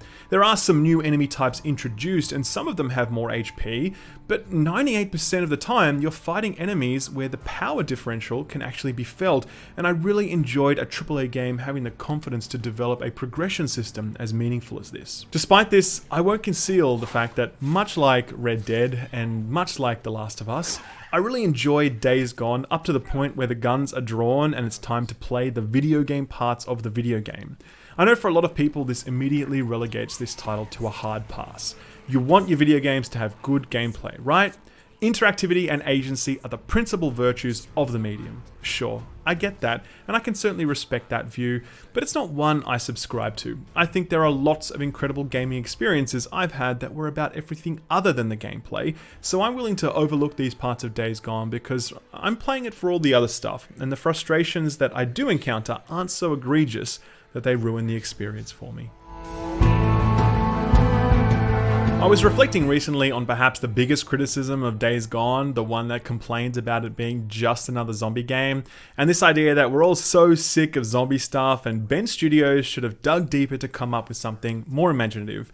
A lot of people roll their eyes at the game calling zombies freakers, since this is apparently too generic and lazy a name, and they should have just stuck to calling it zombies. I was thinking about all this while I was watching the Battle of Winterfell, a battle some 7 years in the making that is indisputably the most anticipated television event in recent memory.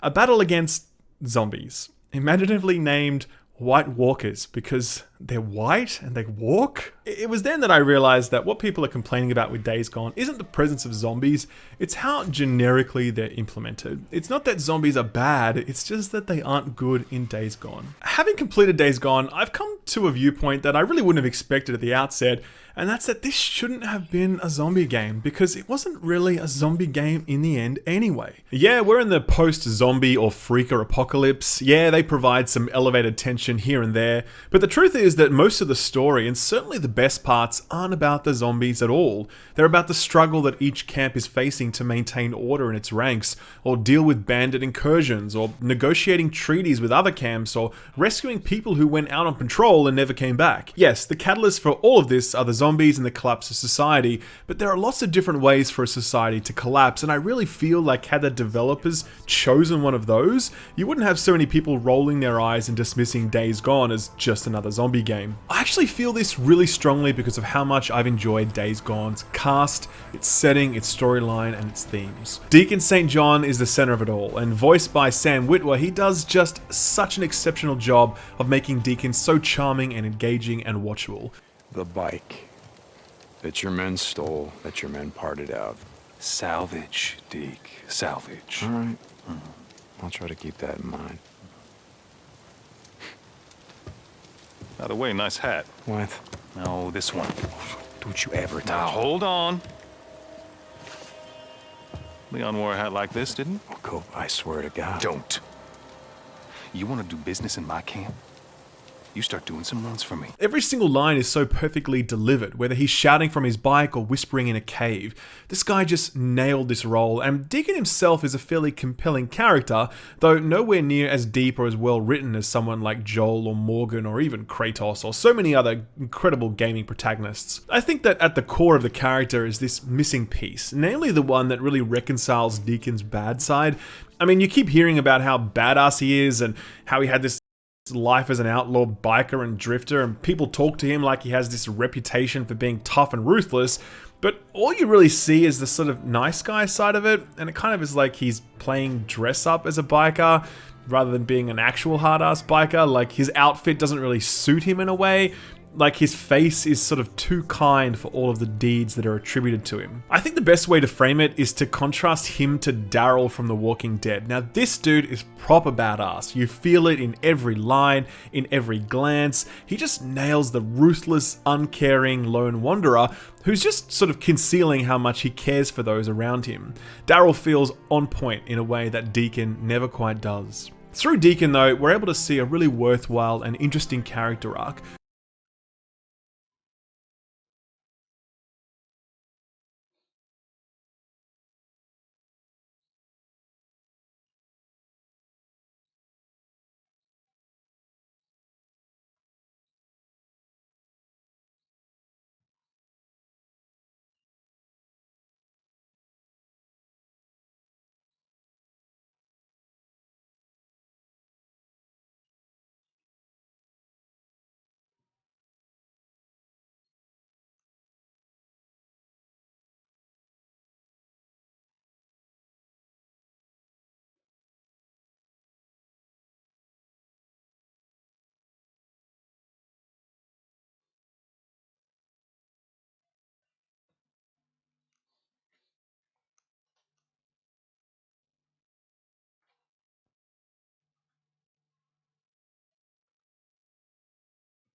I am grateful to you for freeing me. Well, what have we here? Are you sure about this?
Thank you kindly.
None.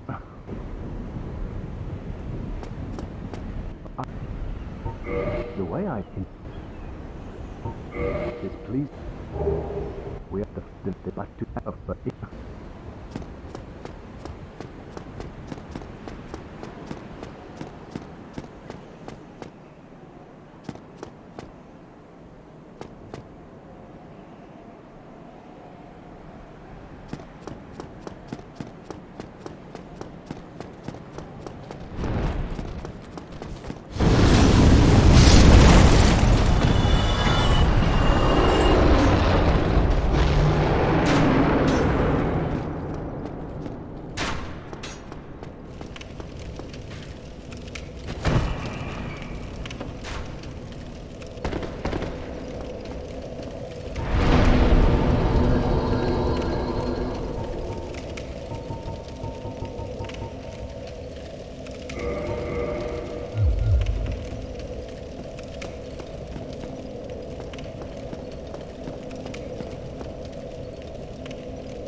Come.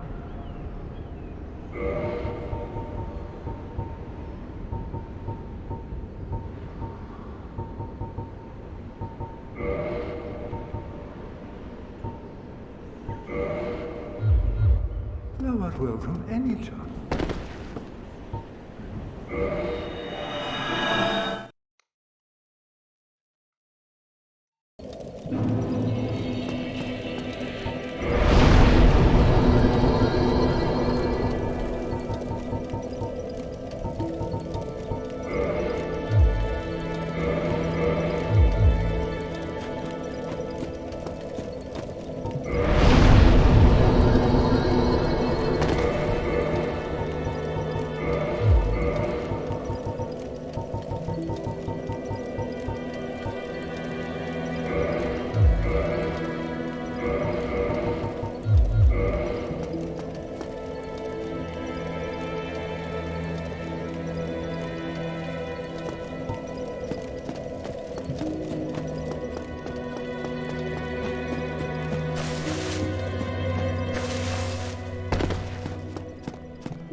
moving.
shall.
need anything forged?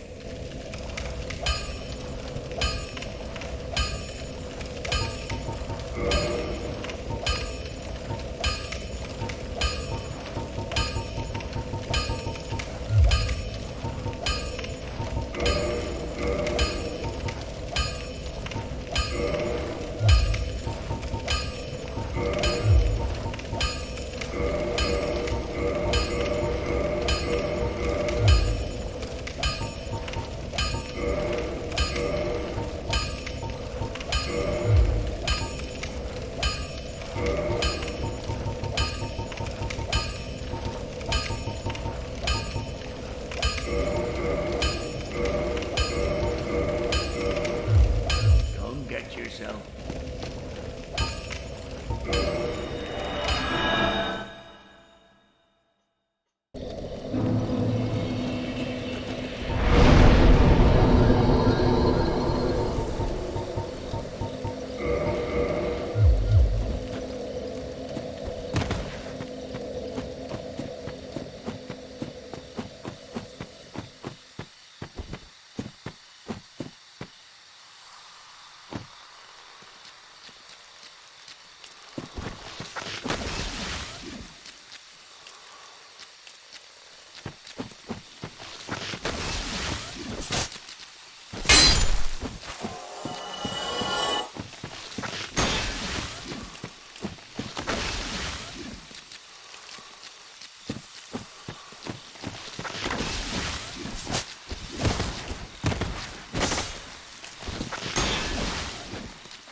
get yourself killed.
Need any?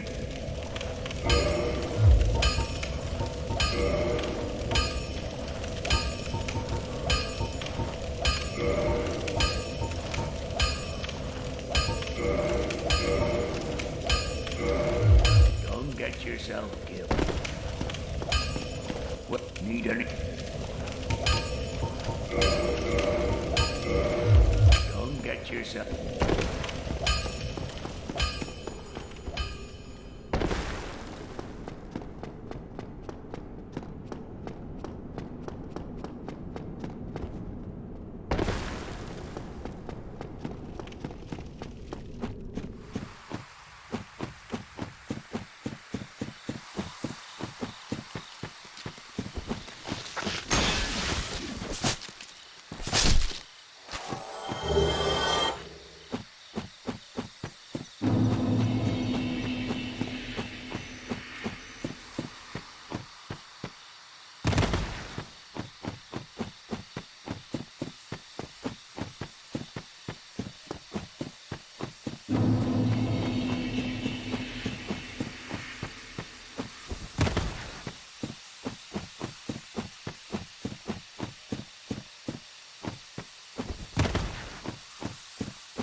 you ring the second? This is... Damn. That stench. And I was really beginning to like it here. Maybe it's time I do something about it.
You. Yes. Over here. Please. You must help me.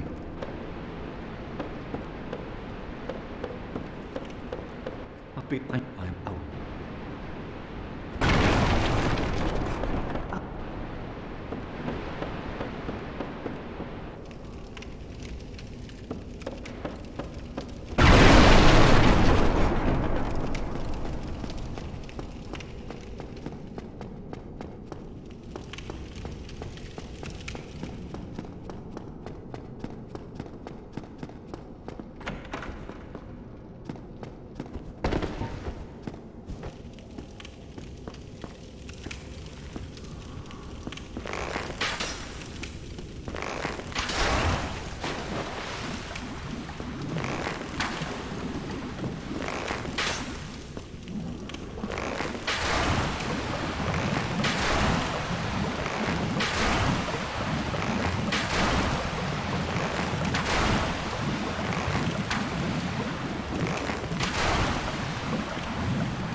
Are you the plan?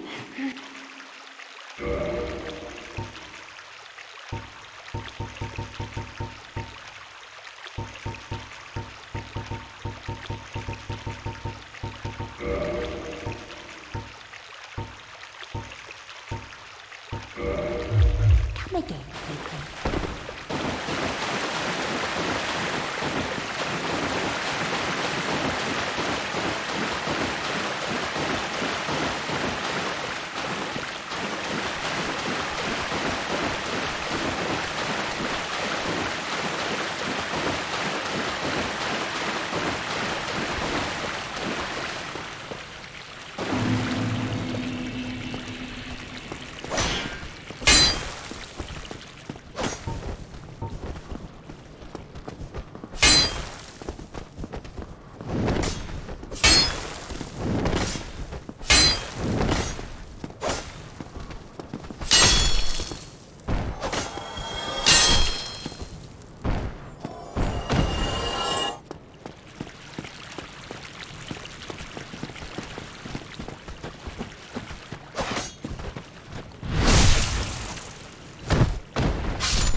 consider you're clearly splendid.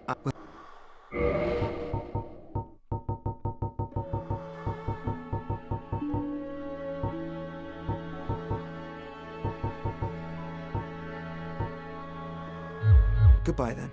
Do stay safe.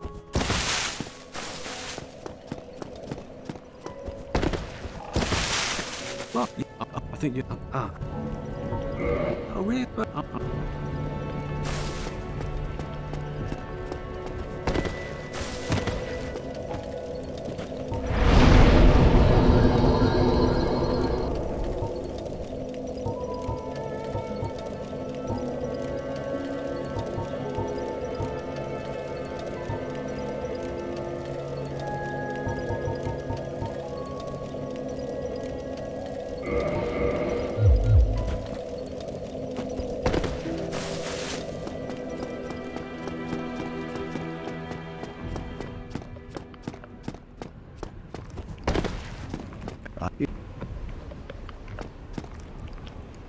But no. So it was.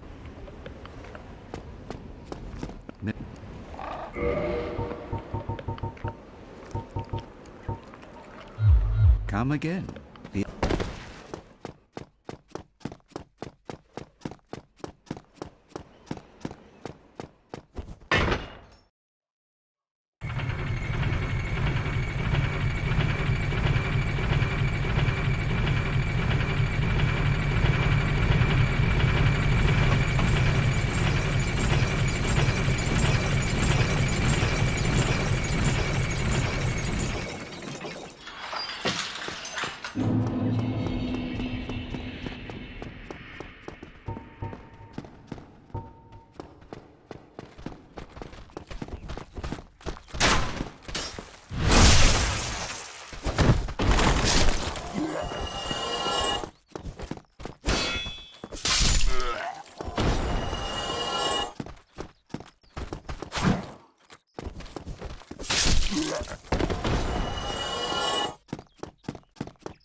Why not?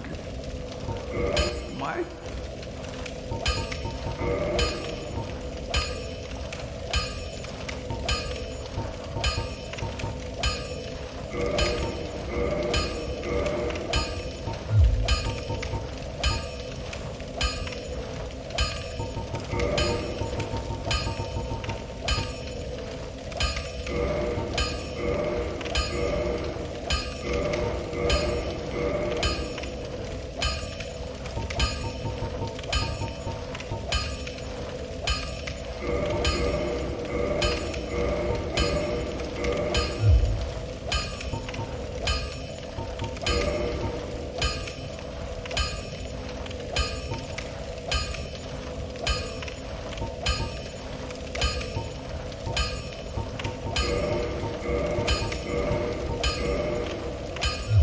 Don't get yourself.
O chosen undead, I am Guinevere, daughter of Lord Gwyn and Queen of Sunlight. Since the day Father his wounded obscureth, I have awaited thee. I bequeath the Lord vessel to and beseech.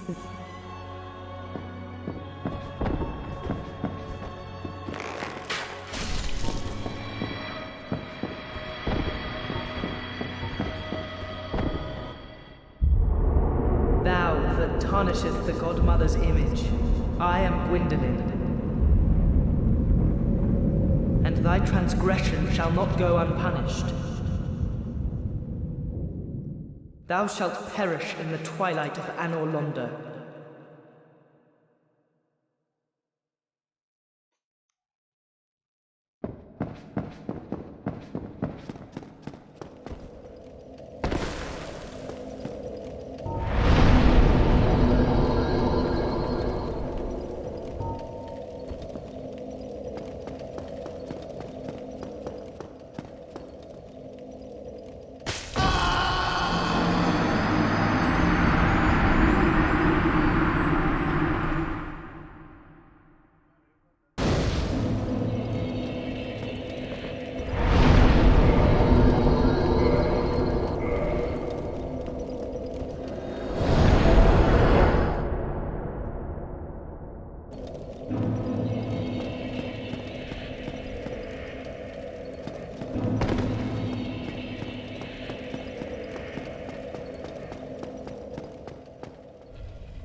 heretic. First thou offendeth the Godmother, and now thou see fit to trample upon the tomb of the great Lord. I am the dark sun, Gwyndolin. Let the atonement for thy felonies commenceth.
swathed in dark, an eternal curse upon thee.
yourself killed.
is it not so that my Electra...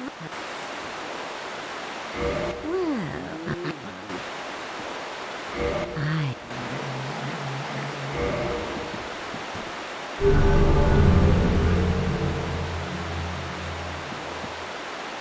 And here... If thou... I shall... But that...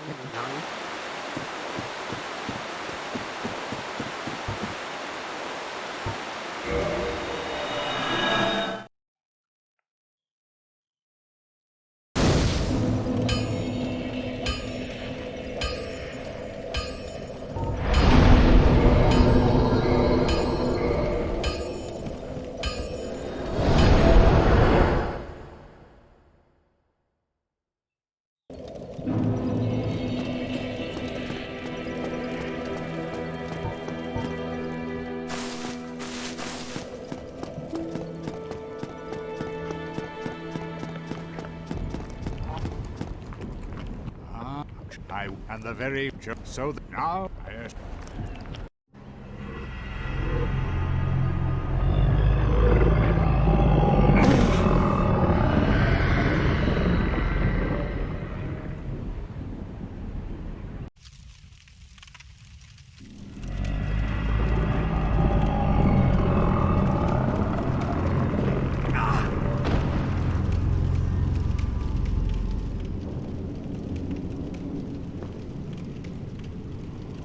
this is the Firelink Chamber for the successor of Lord Gwyn. Now, place the Lord Vessel on the altar.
No, I'm fine.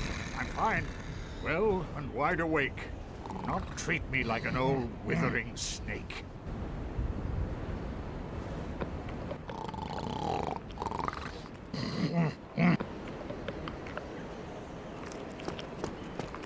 I am pleased.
Farewell, chosen.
I've scoured near and far, but where...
battle.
plan if that land.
be seeing you there.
would this...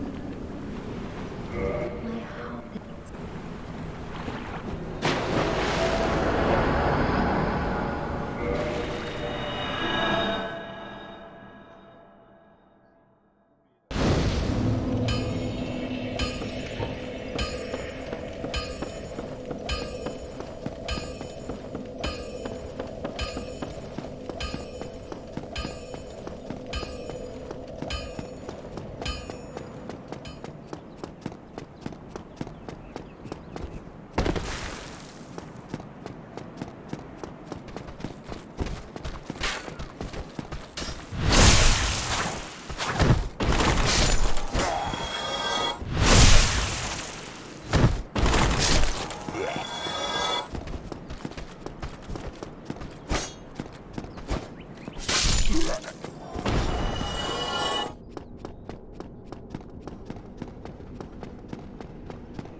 Thou art welcome any time. It is only human.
Thank you. I shall.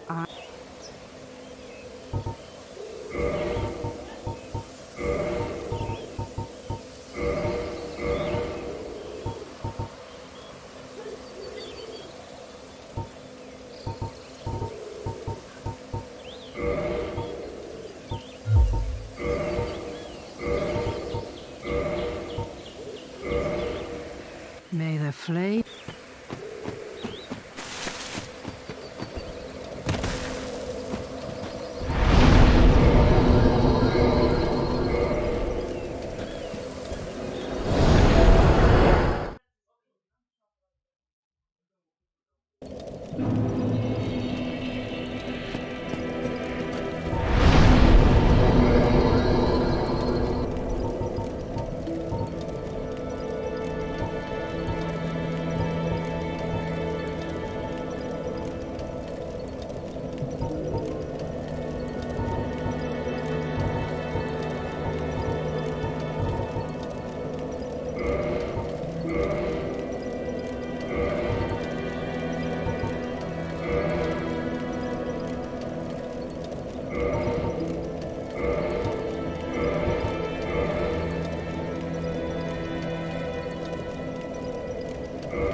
Your thank they were.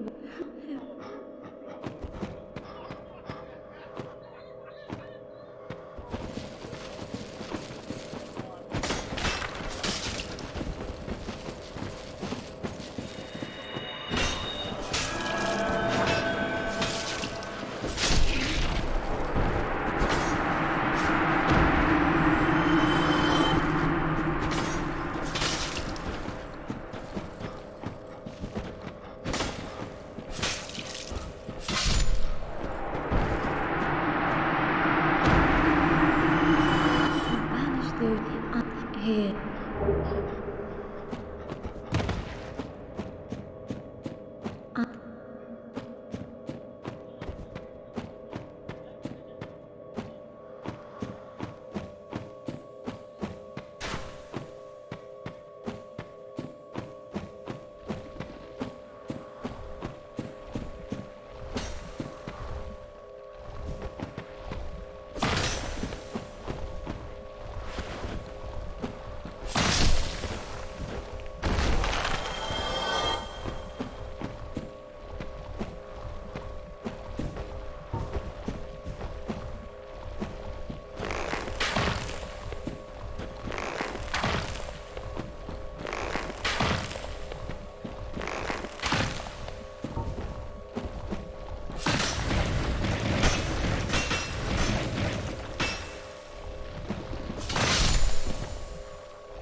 Give me warm. Give me soft.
Hey, what's up guys, my name is Echono. Welcome back to Optimization October. Yes, it's still happening. In fact, I've been so slow with just getting everything up and running for Optimization October that I think it's gonna bleed well into November, but we're still going to get through everything that I have planned. So don't worry, October's just a number. That doesn't make any sense. My goal for this month is to try and optimize